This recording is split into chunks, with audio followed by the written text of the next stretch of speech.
Tetesi tulizonazo ni kwamba tunamtoa Lionel Ateba Mbida, alafu tunaingiza ingizo ambalo liko so surprised sana katika usajili wa klabu ya Simba. Nafikiri kufahamisha kwamba tayari uongozi wa klabu ya Simba umeenda kwenye klabu ya Wydad Casablanca na kuomba hitaji la moyo Selemani Mwalimu, yani kwa jinsi ambavyo tayari ameshaanza kuonekana Selemani Mwalimu kwamba anaweza akaisaidia klabu ya Simba, yani katika eneo la mashambulizi na kuweza kupata striker ama pia moja mshambuliaji hatari makini na ambaye mwenye uwezo hata kutokea pembeni Selemani Mwalimu. Basi lengo mpaka hivi sasa ni kwamba Lionel Ateba Mbida ambaye pia kuna uwezekano wa kuondoka rasmi bila ya kuaga mtu, yani ni swala ambalo viongozi wamekaa wametafakari na wameona kabisa kwamba mchezaji ambaye ni wa ndani na anaweza akaisaidia klabu ya Simba, kama tunavyoweza kuona klabu ya Yanga inakuwa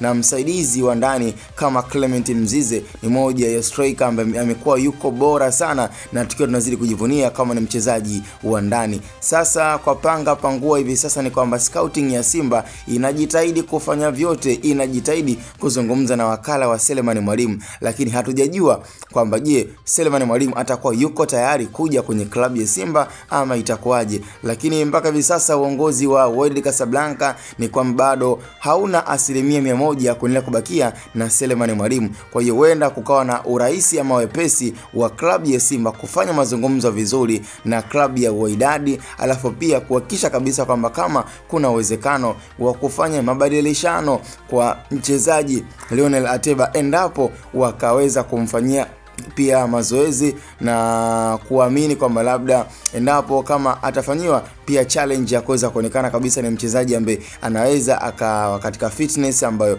wanahitaji klabu ya Wydad ama itakuwaje. Lakini kama ikashindikana, pia na imani kuna uwezekano wa biashara ikafanyika, kwa sababu ambaye ni yupo kama injini ya Selemani Mwalimu ni wakala wake, ambaye pia nafikiri hapo ndo kuna utata. Endapo Simba kafanikisha mazungumzo na dili likawekwa mezani na mshahara ukawa ni mzuri kwa Selemani Mwalimu, na imani kabisa kwamba Selemani Mwalimu kwa msimu unaokuja klabu ya Simba, yani ni rasmi kabisa atakuwa yupo katika jezi ya wekundu wa Msimbazi. Na kutokana pia na ubora na jitihada ambazo tunazidi kuziona sasa hivi kwa Selemani Mwalimu, ni mchezaji ambaye tayari ameshapevuka kiakili, yani mchezaji ambaye sasa hivi tunazungumza kwamba ni moja ya wachezaji ambao wana experience ya kutosha. Kwa hiyo ni lazima atakapokuja katika hizi klabu mbili, endapo akafanikiwa kuingia kwenye klabu ya Simba, maana tayari anakuwa ni mchezaji ambaye tayari anakuja kufanya na kuonyesha makali yake, lakini sio mchezaji wa majaribio, kwa sababu tayari ameshaonyesha makali katika timu ya taifa, lakini pia hata